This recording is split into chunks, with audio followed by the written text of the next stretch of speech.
Man, it is hot out here, but it is a party out here on the grounds. I've got the crew behind me. You can see them. I'm going to grab my friend Brandy right now. Brandy, why don't you tell everyone what the crew is doing here at CCMS?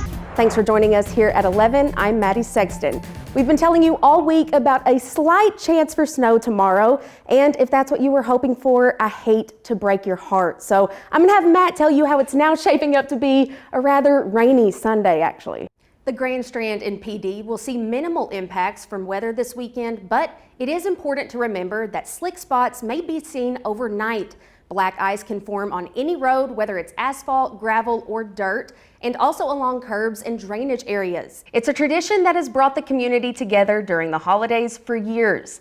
The Darius Hemingway Foundation Toy Drive not only gives back to children here at home, but also carries on a local legacy. Yeah, Rachel, about half an hour ago, Horry County Police confirmed that they took a person into custody who had barricaded themselves in a home along Sagittarius Drive here in the Crystal Lake community. Take a look at your screen now. This man, Alejandro Alex Rosales Castillo, was put on the FBI's 10 most wanted fugitives list back in 2017 after being charged with a 23-year-old woman's murder in Caribous County, North Carolina, the year prior. He was then charged for an unlawful flight to avoid going to prison when he was seen on surveillance video crossing the border out of Arizona. Castillo was captured in Pachuca, Hidalgo, Mexico on Friday, where agents say he's been hiding out for the past several years. He's now detained in Mexico City, pending extradition proceedings to North Carolina. Dozens of truck drivers in Horry County took to the roads this afternoon to honor the legacy of one of their own, with about 70 semi-trucks convoying from Aner to Myrtle Beach. Buckle up, our Jenna Guzman takes us on the ride. Christmas is getting so close. I know you've got a young son. Is he getting excited for Santa? He is. Oh my gosh, I love those pictures where the kids just bawling their eyes out and Santa's hilarious. just there smiling away. We're seeing new reports and hearing 911 calls for the first time from the day an ICE officer shot and killed Renee Good. And they're painting a better picture of what happened that morning leading up to it. Here's Ian Russell with more on the timeline of events.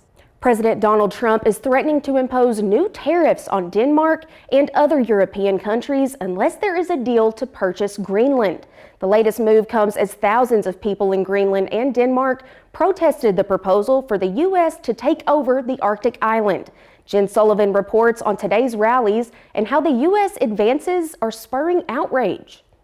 Turning now to weather, we're going to take a live look outside of the North Strand this evening. My personal favorite holiday, just 5 days away now. But if you were looking for a white Christmas, you aren't going to find that here. Meteorologist Matt Bullock is here to break down that warm forecast for this holiday week. Matt, no snow.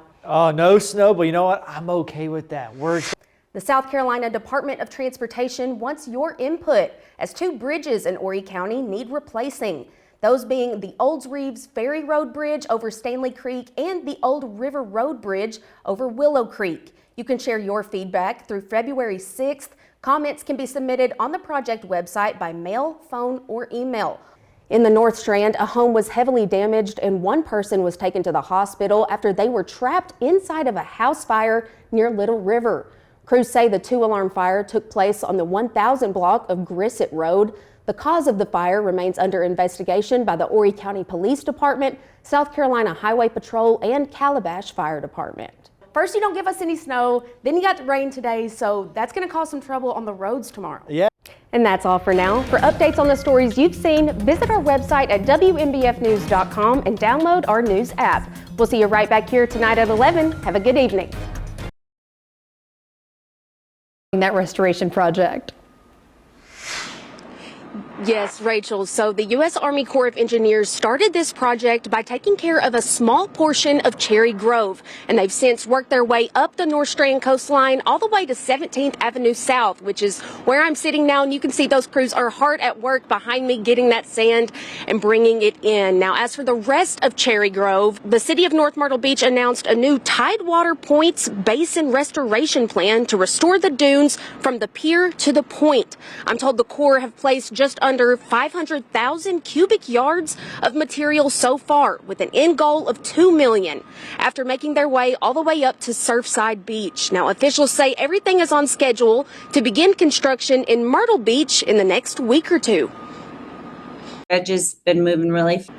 Now, as for when the entire beach renourishment project is said to be complete, officials are hoping for a June deadline. Now, I'll have more details on this story tonight at 11, but for now, live in North Myrtle Beach, Maddie Sexton, WMBF News.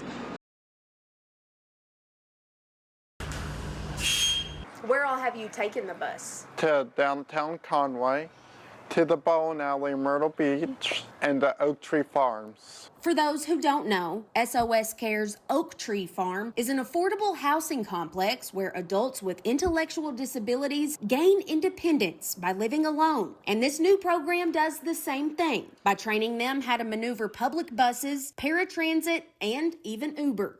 We're happy to tell you 65% of our population has a job, which far exceeds not only the statewide average, but folks with disability average. So a lot of folks at Oak Tree Farm have a job and they need transportation to get them there. Kathy Grace with SOS Care tells me transportation is one of the biggest barriers for adults with autism, right behind housing, with a majority of the 78 residents who live here at Oak Tree Farm, plus the 48 moving in next year, do not have a driver's license. I think only about 7 to 10 folks drive. You can see the bus just leaving behind me now. Residents told me earlier that going to doctor's appointments or even to the grocery store used to be a hassle.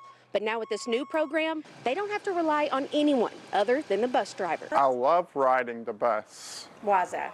because I get to meet new people. Thanks to a $35,000 CDBG grant from Horry County government and a collaboration with Coast RTA, residents have been educated on how to look up routes, ticketing and prices, and what to do if something goes wrong. However, I'm told that rarely happens. 23-year-old resident Jace Strahan says he's got the system down and enjoys seeing new faces. You go inside the bus station, it costs $10 for 10 tickets. That's what I always do. It's really easy to call and set up appointments.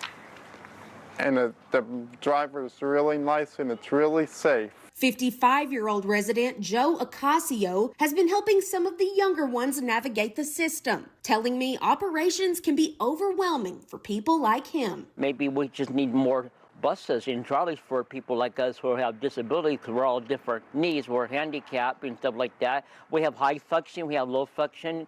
They need more help to get access to be on the bus. The program has been in place for over 2 months now, and so far, so good. It's really wonderful watching them conquer their independence and take great pride in that. In Horry County, Maddie Sexton, WMBF News.